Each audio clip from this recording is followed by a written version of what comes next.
మొదలుపెట్టిన business overseas angle చూస్తే overseas ఏదైనా ఓపెనింగ్స్ కావాలంటే ఆ ట్విట్టర్ హ్యాండిల్స్, ఆ వెబ్సైట్ సంఘం అనేది ఓవర్సీస్ పనికి వస్తుంది. మన ఇండియాకి ఎస్పెషల్ మన తెలుగు స్టేట్స్కి అయితే పనికిరాదు అనేది అందరికీ తెలిసిన విషయం. ఈ ఓవర్సీస్ మోజులో పడి మొత్తం దాన్ని వదిలేశారు. అదే ఎక్కువ దాన్ని రప్చర్ అవుతుంది, కారణం అవుతుంది అని. అసలు ఓవర్సీస్ మోజులో పడి ఇది అది అని కాదు. ఏంటంటే మనది కొంచెం అది గాజు బొమ్మ లాంటిది. మనం గాజు మెడలో ఉన్నట్టు ఎవడన్నా రాయొచ్చు.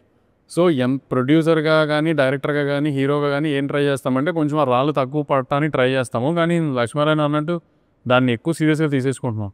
ఆ సినిమాలకు సంబంధించింది నేను చెప్పాలనుకుంటే చెప్తున్నాను తప్పితే నేను వెళ్ళి అసలు చూడట్లేదు, యాక్టివ్గా ఉండట్లేదు దాంట్లో. మీరు అన్నట్టే పాజిటివ్ తెలుసుకోదలుచుకోలేదు, నెగిటివ్ తెలుసుకోదలుచుకోలేదు. ఫిలిం ఛాంబర్ నుంచి వాటి నుంచి ఒక యాప్ పెడదాం, దాని నుంచి చేద్దాం ప్రయత్నం చేశారు.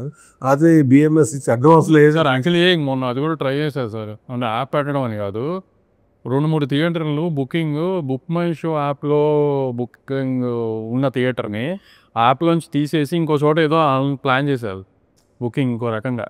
చాలా బుకింగ్ డిఫరెన్స్ కనబడిందంట. సో అందుకని ఇప్పుడే అంత డ్రాస్టిక్ స్టెప్ తీసుకుంది, ఎందుకంటే people got use to book my show. So ఇప్పుడే అంత డ్రాస్టిక్ స్టెప్ తీసుకోలేరని స్లోగా ప్రాసెస్ చేయాలనేది. సో ఇప్పుడు స్లోగా డిస్ట్రిక్ట్ వచ్చింది, స్లోగా డిస్ట్రిక్ట్ని తగ్గుంటున్నారు. So it take some time కదా చేంజ్ ఓవర్కి. సో డిస్ట్రిక్ట్ గురించి మనం అడిగిన దానికి ఫేవరబుల్గా ఫీజిబుల్గా ఉంటుంది. సో స్లోగా ఇట్ విల్ స్టార్ట్ చేంజింగ్. ఈ 10 సంవత్సరాల కెరీర్లో 40 సినిమాల దగ్గర రీచ్ అయ్యారు మీరు. దాంట్లో మీకు 90% సక్సెస్ రేషియోనే ఉంది. ఒక 10% అది కూడా బ్రేక్ ఇవ్వను. మీరు చెప్పిన పాయింట్లో కొంతమంది లాస్ ఉన్నా మీరు కంటిన్యూ సినిమా చేసే డిస్ట్రిబ్యూటర్లకి, ఎగ్జిబ్యూటర్లకు కానీ ఒక లైన్ ఆఫ్ సెటప్ ఉంటుంది. దాన్ని ఎక్కడ మీకు బ్రేకప్ కాలేదు. మీతో జర్నీ చేసే డిస్ట్రిబ్యూటర్లు నేను చూస్తున్నా, ఎగ్జిబ్యూటర్లు కానీ వాళ్ళ దగ్గర నుంచి వస్తే కదా ప్రాబ్లం మాట్లాడేది. ఎవరైనా రారు చిచి. నా డిస్ట్రిబ్యూటర్లు ఎంత మంచి వాళ్ళు అంటే అసలు ఎప్పుడు ఏది మాట్లాడలేదు. అది ఇప్పుడు ఫైనాన్షియల్గా చాలా స్ట్రాంగ్గా ఉన్న రాజుగారు అయినా, లేకపోతే ఆంధ్రాలో ఉన్న ఎవరైనా, ప్రొడ్యూసర్గా ఉన్న రాజుగారు కాబట్టి చెప్తున్నాను, ఆయన ప్రొడ్యూసర్ కాబట్టి ఆయన ఇక్కడ పోయిన కోసం అలా అన్న రాజుగారు అయినా కానీ, రెగ్యులర్ చిన్న డిస్ట్రిబ్యూటర్ అయినా, చిన్న అంటే ఇన్ ద సెన్స్ చిన్న ఏరియా డిస్ట్రిబ్యూటర్ అయినా అంటే ఎవరు నా దగ్గరికి ఎప్పుడు కంప్లైంట్ తీసుకుని రాలేదు, డబ్బులు వెనకేమని ఎప్పుడు అడగలేదు మమ్మల్ని. కానీ మనకు ఒక గిల్ట్ ఉంటుంది కదా సినిమా ఫెయిల్ అయితే. మనం నమ్మి వాళ్ళు సినిమా కొంటే సినిమా ఫెయిల్ అయింది అనేది ఒక గిల్ట్ ఉంటుంది కదా మనలో. ఆ గిల్ట్, ఆ నామోషి ఇంకా నాకు అలవాటు అవ్వట్లా. అంటే ఇన్ ద సెన్స్ నేను అంత ఫెయిల్యూర్ అంత ఈజీగా తీసుకోవట్లేదు. అంటే ఈ మధ్యకాలంలో మీరు లాస్ట్ ఇయర్ రిలీజ్ చేశారు దసరా దేవరా, అది హిట్ అయితే పార్టీ కూడా ఇచ్చారు డిస్ట్రిబ్యూటర్లు అందరూ తీసుకెళ్ళి దుబాయ్లో. అది హ్యాపీ. దానివల్ల ఈ మధ్యకాలంలో ఆ కైండ్ ఆఫ్ మేము కూడా చూడలేదు జనాలకి. అంటే కానీ ఎప్పుడైనా డిస్ట్రిబ్యూటర్ డబ్బు మిగిలిందంటే ప్రొడ్యూసర్కి అంతకంటే హ్యాపీనెస్ ఇంకేం ఉండదు కదా. ఎందుకంటే సినిమా బాగా తీసావు అని సరే మీడియా చెప్పడము, లేకపోతే ఫ్రెండ్స్ చెప్పడం, ఇది చెప్పడం, అది చెప్పడం ఇవన్నీ కామనే. హిట్ అయిన రోజు ఎవరైనా చెప్తారు, అంతా ఓకే. హిట్ అయినా ఫ్లాప్ అయినా ఇవన్నీ జర్నీ చేస్తున్న డిస్ట్రిబ్యూటర్లు కదా. ఎందుకంటే ఇప్పుడు మీకు అన్నట్టు ఓటీటీ వాళ్ళు ఒక 50% ఇస్తే మిగతా 50% మమ్మల్ని నమ్మి డిస్ట్రిబ్యూషన్ సెక్టర్ ఉంది కాబట్టి మేము సినిమాలు తీయగలుగుతున్నాం కదా. ఇప్పుడు ఓటీటీ కూడా ఎలా మమ్మల్ని నమ్మి సినిమా కొనాలో, డిస్ట్రిబ్యూటర్ కూడా మమ్మల్ని నమ్మి సినిమా కొనాలి కదా. ఇప్పుడు మీరు అన్నట్టే ఒక 10 yearsగా ఉన్న 2-3 తక్కువ బ్యానర్లో ఒక డిస్ట్రిబ్యూషన్ సెటప్ మెయింటైన్ చేస్తూ ప్రతి నా సినిమా ఏదైనా వస్తుందంటే ఒక ఏరియా కూడా కొత్త బయ్యర్ అనేవాడు ఉన్నాడు, ఏదైనా ఓల్డ్ బయ్యరే ఉన్నాడు. ఎందుకు అంటే అది మెయింటైన్ చేయగలుగుతున్నాం కాబట్టి ఇన్నేళ్ళ నుంచి. సో అందుకని ఒక సినిమా బాగా తింటే డిస్ట్రిబ్యూటర్లు మనకు అది హ్యాపీ కదా.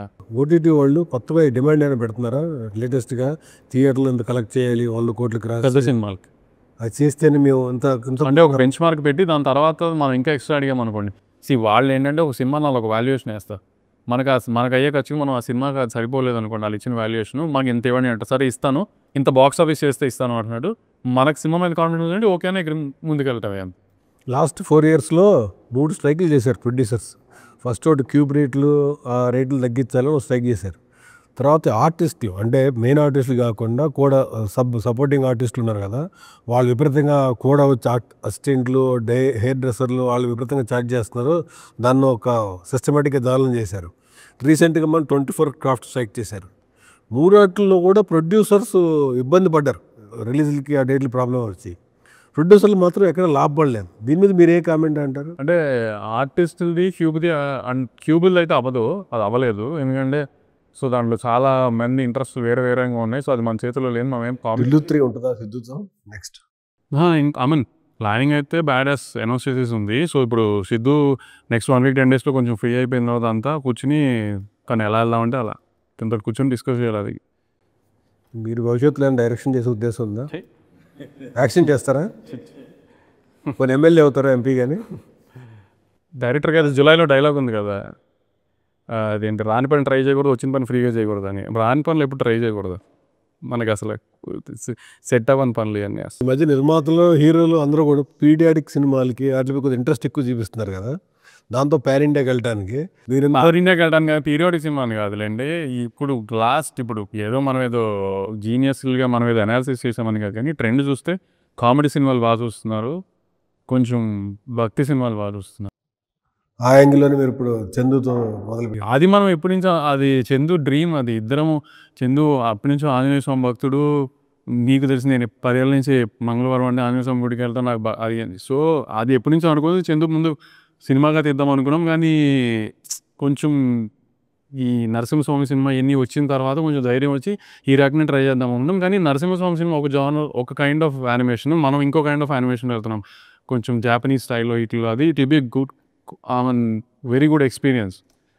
ఇప్పుడు ప్రపంచంలోనే ఆంజనేయ స్వామి అంత బలశాలి లేరంటారు కదా. సో అంత ఆంజనేయ స్వామి అంత బలమైన ఆయన ఒక మాస్ హీరోగా చూపిస్తే ఎలా ఉండదు, అలా ట్రై చేస్తాం వాయుపుత్ర కమర్షియల్ సినిమాలో. ఇప్పుడు మీకు ప్రభాస్ని సలార్లో చూస్తే ఒక మాస్ హై వస్తుంది చూసారు, అలా ఆంజనేయ స్వామిని చూస్తే వచ్చేటట్టుగా డిజైన్ చేశాడు చందు సీక్వెన్సెస్ అని. సంక్రాంతికి ఒక టీజర్ ట్రై చేస్తాం, మా టీజర్ వస్తున్నప్పుడే మీకు ఒక ఐడియా వస్తుంది. అంటే ఒక మాస్ హీరోని చూసినట్టు ఫీల్ అవుతారు ఆంజనేయ స్వామి చూస్తే. అలా ట్రై చేస్తాం కొత్త రకం యానిమేషన్. మిగిలిన ప్రొడ్యూసర్లు అందరూ కూడా వేరే లాంగ్వేజ్కి ట్రై చేస్తున్నారు, మా తమిళ్ కానీ మలయాళం కన్నడ హిందీకి వెళ్తున్నారు.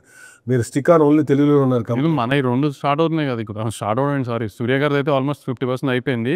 ఒక మార్చి నుంచి రిషబ్ శెట్టి గారిది కన్నడ సినిమా స్టార్ట్ అవుతాం కదా. 2 పాన్ ఇండియా సినిమాలా, 2 మల్టీ లాంగ్వేజ్? సూర్య గారిది పాన్ ఇండియా సినిమా కాదు, రిషబ్ గారిది పాన్